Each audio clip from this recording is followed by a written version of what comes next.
my name's Eamonn O'Sullivan. I'm an inspector with the Health and Safety Authority. I'd like to talk to you about slips, trips and falls on the same level. People generally slip on wet floors. People don't slip on dry floors. So if you have a floor that's likely to become wet, we would ask you to ensure that you have slip-resistant flooring wherever possible.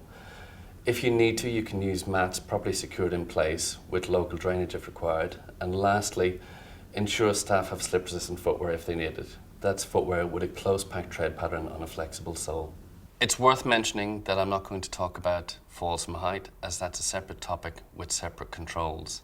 Before we go on to look at slips, trips and falls on the same level, we need to consider how important they are. And we can do that by looking at what percentage of accidents notified to the authority are slips, trips and falls on the same level.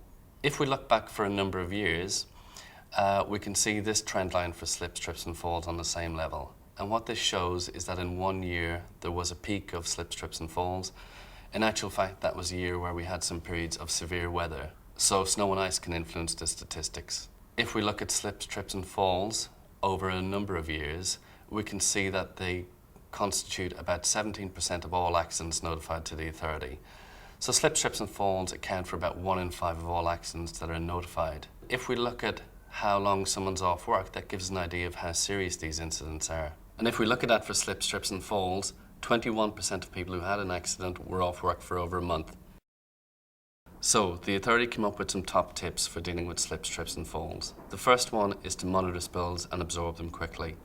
In the event of a spill, it might seem appealing to go and get a mop and bucket and come back to deal with the spill. However, it may be much more efficient to use absorbent material and remove the wetness from the floor straight away. Alternatively, you could look at using a portable squeegee vacuum cleaner. The second top tip is that you need to identify high-risk areas. High-risk areas could include parts of your floor that are slippery when they become wet, or areas where you have sources of liquid, changes in level and so on. Once you identify these high-risk areas, you can take action to deal with them. Dealing with high-risk areas might include repairing some floor that is slippery when it's wet, putting mats in place properly secured, and using local drainage. And in the image on screen, we see a picture of a pot wash area where they've put a mat in place and they've got local drainage. Keep floors and access routes clear, and that's fairly straightforward. In the image we see a pot of liquid in the middle of one of the main walkways of a kitchen. So that's really just good housekeeping. Wet floor signs don't remove danger. And when we say that, what we mean is if you look at the image, you see a construction site. On the construction site, there is a basement with a drop of about 4 meters. At the top edge of the image, they've left a barricade in place. However, along the left-hand side of the image, there's nothing to stop people falling. Now, if I change that image slightly, let me ask you if you think it's any safer. What we've done there is, as you see, just dropped in a yellow warning sign. Now, clearly that isn't any safer, but for some reason have we come to accept this as a solution for wet floors. So, instead of using warning signs, it may be a much better solution to put a physical separation in place to keep people away from the danger. To keep people away from danger areas presented by wet floors, one can use barriers. So in the image we've got a cordon system.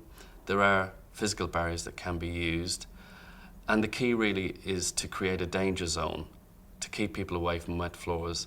This might be particularly appropriate where you've got routine floor cleaning, or where you have a large spill that you can't deal with through absorption straight away. Dry clean floors preferably. Often one looks at a floor that's being wet cleaned and thinks that floor looked clean in the first place. If you are wet cleaning floors, please have a look at the frequency of wet cleaning and see if you can reduce it. When you wet clean your floor, you're creating a large danger area. There are new solutions available such as microfiber mops that might enable the floor to be dry cleaned. If all of the above measures don't work and don't fully resolve the hazard, you may need to look at providing slip-resistant footwear for staff. You need to look at the soles of footwear that staff are wearing.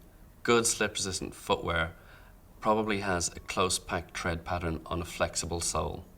If you are providing slip-resistant footwear, you need to try it out in your workplace. Slip-resistant footwear won't work if staff won't wear it because they don't like it, it's uncomfortable, it's unfashionable. And also slip-resistant footwear with a close-packed tread pattern may not be the solution for every workplace. If the footwear becomes clogged up with dirt, it may become ineffective. Slips, trips and falls risk assessments are invaluable in preventing accidents through slips, trips and falls on a level. So we'd ask all employers, please make sure that you have a slip, trip and fall risk assessment.